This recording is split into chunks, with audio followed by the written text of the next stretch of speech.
Senhor presidente, desde ontem, desde o início da semana, vários têm sido os discursos de despedida aqui nesse plenário. Vários colegas apresentando longas trajetórias de atuação política, longos anos de trabalho por Minas e pelos mineiros. Eu tenho uma trajetória um pouco menor. Estou no meu primeiro mandato. Estou no meu primeiro mandato, presidente, lembro do meu primeiro discurso. Ansioso, nervoso, tremendo um pouco, lendo o papel nas mãos, no dia 14 de fevereiro de 2019. Um discurso no qual eu tentava fazer uma leitura do recado que a população de Minas Gerais nos deu nas urnas em 2018. E para mim o recado era muito claro. Um recado de uma população que elegeu um outsider completo, como Romeu Zema, que renovou 31 cadeiras na Assembleia. Era o recado de uma população que queria renovação, queria mudança. E mudança virou o objetivo do meu trabalho desde o primeiro dia, até antes, na verdade, antes mesmo de tomar posse. Mudança ao rejeitar todo qualquer privilégio pessoal que eu teria direito pelo cargo, daria um total de R$260 mil direto no meu bolso, mas que ainda antes de tomar posse, junto com outros colegas também, eu recusei, até um pouco para desespero das contas domésticas. Ainda mudança e ainda antes de tomar posse, ao fazer processo seletivo com a empresa de RH e critérios técnicos, para a montagem da equipe de gabinete aberto para qualquer interessado. Foram 2.630 pessoas que se inscreveram, muitas que eu nunca tinha visto antes na vida. Acreditando que aquele deputado que tanto prometeu mudança ia de fato fazer um gabinete sem conchavos, sem companheirada, sem camaradagem, um gabinete composto de pessoas cujo único mérito, que é o mérito que basta, era ter a capacidade técnica de ajudar Minas Gerais. E formei assim meu gabinete, um gabinete enxuto, com 8 de 23 assessores que a Assembleia me possibilitaria, trabalho só com 8, um gabinete, acima de tudo, que me permite ser cioso e econômico com o dinheiro do cidadão de Minas. E desde o início do mandato já foram mais de R$11 milhões, que poderiam sair do bolso dos mineiros, mas que lá puderam permanecer, na mesa das famílias, nos orçamentos das casas, porque no meu gabinete esse real não foi gasto, essa economia aconteceu.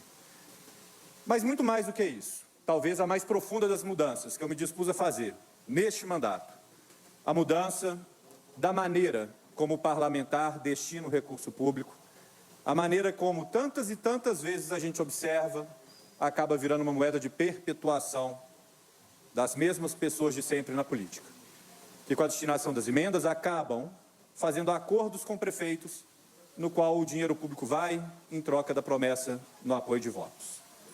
Eu decidi romper com isso, senhor presidente, e fazer um edital público de projetos, aberto a todo e qualquer município ou organização social interessada em Minas Gerais, que não precisariam me prometer nada, não precisariam me mostrar quantos votos eu tive, precisariam apenas mostrar que problema queriam resolver, quanto ia custar, quantas pessoas iam ter a vida melhorada com isso. E esses projetos, senhor presidente, em edital público, eles eram depois analisados por especialistas técnicos das áreas de atuação que a gente estabeleceu como prioritárias: saúde, segurança, educação, saneamento básico.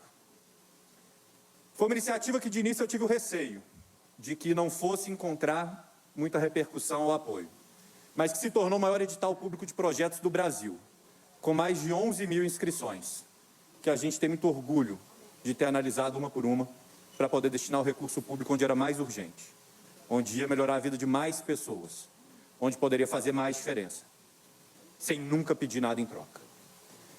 E óbvio, senhor presidente, que analisar tantos projetos, que fazer o trabalho tão intenso com tão pouca gente, faz com que eu não tenha feito toda essa mudança sozinho.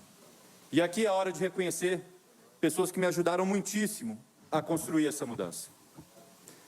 Antes de mais nada, reconhecer os meus pais, Ricardo e Anete, meu irmão Leonardo, que estiveram comigo a todo momento, desde antes desse mandato e durante ele, pelos princípios e valores com que me educaram, com que me formaram e que nortearam todo o meu mandato. Agradecer também a minha equipe, heróis que trabalharam tanto, que produziram tanto, dos quais destaco 3. Destaco a Bárbara, a Giza e o Rafaelo, que estiveram comigo desde o primeiro momento do mandato, que seguem comigo até este apagar das luzes, e que me encheram de orgulho a cada dia que a gente trabalhou junto. Obviamente, o orgulho se estende a todos vocês, não apenas aos 3 que cito aqui. Também faço questão de agradecer os voluntários que se engajaram em toda Minas Gerais para ajudar com que este mandato, de um cidadão de Belo Horizonte que pouco havia viajado e não tinha grande histórico de atuação pública ou política, tenha chegado em cada canto do Estado e tenha permitido que cada canto do Estado, principalmente, chegasse até o mandato. E aqui faço questão de agradecer os embaixadores Liberta Minas, mais de 200 pessoas que voluntariamente se dedicaram a ajudar suas regiões a estarem no mapa dessa mudança que a gente quis construir na política.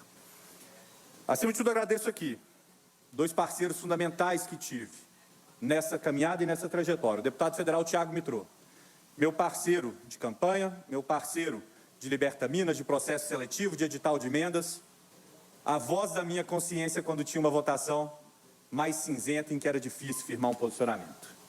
Agradeço também a vereadora Marcela Trópia, que foi coordenadora política no meu gabinete, que seguiu minha conselheira política depois de se eleger vereadora em Belo Horizonte e que eu tenho certeza poderá dar sequência a esse trabalho de mudança que a gente tem construído em Minas Gerais e cuja semente foi lançada nesses últimos 4 anos.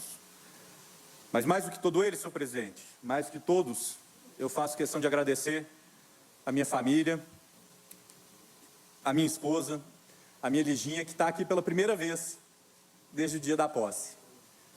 Agradecer pela generosidade com que dividiu o meu tempo que seria legítimo cobrar que fosse junto da família, para que eu pudesse me dedicar mais a essa missão de ajudar Minas Gerais. E não só a generosidade no tempo, mas também agradecer todo o suporte emocional nessa trajetória. Porque não foi uma trajetória fácil, senhor presidente. E eu precisei de suporte emocional muitas vezes, porque foi um mandato marcado por luta e que me exigiu coragem.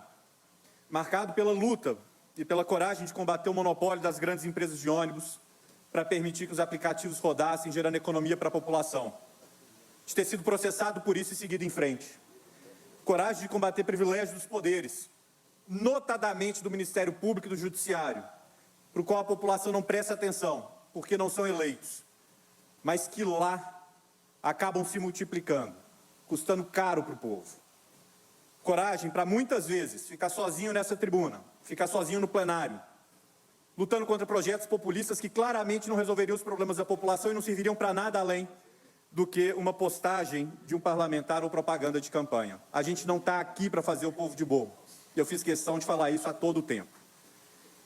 Coragem, senhor presidente, colegas, para ser não só voto, mas também o rosto, a cara a tapa de muitas das medidas difíceis que o governo precisou encaminhar essa Assembleia para pôr Minas de volta nos trilhos. De ter sido o rosto da reforma da Previdência e recebido ondas de ódio de muitos servidores. De ter sido o rosto da luta pelo RRF para que Minas possa finalmente sair do buraco e de ter recebido a antipatia de muitos colegas. Coragem para lutar contra reajustes extras para determinadas categorias de funcionalismo acima da inflação que a gente não tinha condição de pagar e receber de volta. Vaia de galeria, vaia em comissão. E sair por mais de uma vez escoltado desse plenário. Senhor presidente, eu, não por acaso, acabei abraçando neste mandato, como talvez as palavras de ordem que o definiriam, as palavras de Guimarães Rosa, que em Grande Sertão Veredas escreveu que o que a vida quer da gente é coragem. A coragem acabou sendo a marca na forma desse mandato. No conteúdo eu sempre preferi palavras mais inspiradas, mas de futuro, de Tancredo Neves, de que o primeiro compromisso de Minas é com a liberdade. E pela liberdade eu lutei, diariamente, dia após dia, na Comissão de Constituição e Justiça, também neste plenário, na Comissão de Privatizações. Foram noites de sono perdidas, foram várias caras viradas para mim nos últimos 4 anos, foram meus projetos parando na geladeira da Assembleia, não avançando sequer 1 milímetro. Tudo isso dói, porque a gente tem o sonho de mudar muita coisa e quando vê tudo imobilizado, pelas posições que resolve adotar, é claro que dói. Mas eu faria tudo isso de novo. E faria tudo isso de novo com um sorriso no rosto. Faria tudo de novo porque eu vi que dá para a gente fazer a diferença. Dá para fazer a diferença sem se entregar para o sistema. Dá para fazer a diferença trazendo mudança. E essa diferença aconteceu, o mandato deu resultado. Foram mais de 80 projetos que doeriam no bolso ou na liberdade do cidadão mineiro que a gente barrou ao longo dessa legislatura, incluindo aumento de impostos que impediu que acontecesse aqui em Minas Gerais. A luta pela volta do CID e o protagonismo de Minas no desenvolvimento tecnológico do Brasil. O fim do monopólio do Detran nas vistorias veiculares. O fim do preconceito contra homossexuais para doação de sangue, um projeto que eu tenho muito orgulho de ter trabalhado, junto com vários outros nessa casa, porque é um projeto de autoria de um deputado da oposição. E que eu fiz questão de abraçar como se meu fosse, talvez até com mais engajamento, porque a causa era justa e merecia esse trabalho. Resultado de colocar Minas de volta nos trilhos junto com o nosso governador, a quem agradeço muitíssimo pela confiança de ter me apontado vice-líder de governo, ainda antes do início do mandato. E, senhor presidente, caros colegas, eu espero que de tudo isso, que de toda essa atuação, fique um exemplo. Um exemplo de atuação técnica, ética, corajosa, que possa devolver ao povo brasileiro a esperança de que o caminho para as mudanças que a gente quer ainda é a política, mesmo em tempos de tanta desconfiança, ódio e polarização, que faz tanta gente dizer o contrário. E eu preciso que isso tenha virado um exemplo, porque eu não vou poder dar sequência nisso, porque eu perdi, porque eu estou voltando para casa. E por mais que tenha um certo sabor doce no amargor dessa derrota, que é poder passar mais tempo junto com a minha Liginha, que é a maior alegria da minha vida, a real é que eu vou sentir uma saudade brutal disso aqui. Saudade de poder estar em posição de lutar pelo que eu acho certo. De dar a cara a tapa e poder dar voz para pessoas que antes não eram lembradas, a não ser na hora de pagar a conta. E de ajudar Minas a ser um pouquinho, nem que seja um pouquinho melhor. Eu me encontrei nesse trabalho, eu vi vocação e propósito. E eu desejo aos colegas que ficam e àqueles que entrarão na próxima legislatura que encontrem o mesmo propósito, o mesmo amor dessa função e a mesma determinação de fazer a diferença. Porque tem muita gente lá fora, muita gente, que não sabe onde é a Assembleia, não tem nem ideia do que a gente faz aqui, não segue a gente nas redes sociais, e eu aprendi a duras penas, que nem vota na gente, mas que merece ser representada e defendida sem ser só na hora de pagar a conta. Senhor presidente, caros colegas, embargado aqui pela emoção, digo que se meu mandato foi feito sob as palavras de Guimarães Rosa, de que a vida que é da gente é coragem, eu volto para a minha vida sob as palavras de Fernando Sabino, que em encontro marcado disse que de tudo ficaram 3 coisas: a certeza de que ele estava apenas começando, a certeza de que era preciso continuar e a certeza de que seria interrompido antes de terminar. E disse ele de que, diante disso, o necessário era que a gente fizesse da interrupção um caminho novo, da queda um passo de dança, do medo uma escada, do sono uma ponte, da procura um encontro. Muito obrigado, Minas Gerais, obrigado a cada um dos eleitores que confiou em mim e me deu a oportunidade de representá-lo nos últimos 4 anos. 4 intensos, malucos e igualmente cheios de ansiedade e de realização anos da minha vida. Eu vivi muitas vitórias, vivi ainda mais derrotas, mas eu amei cada segundo aqui. E, se Deus permitir, por caminhos novos, eu espero ter a oportunidade de que a gente ainda tenha muitos encontros.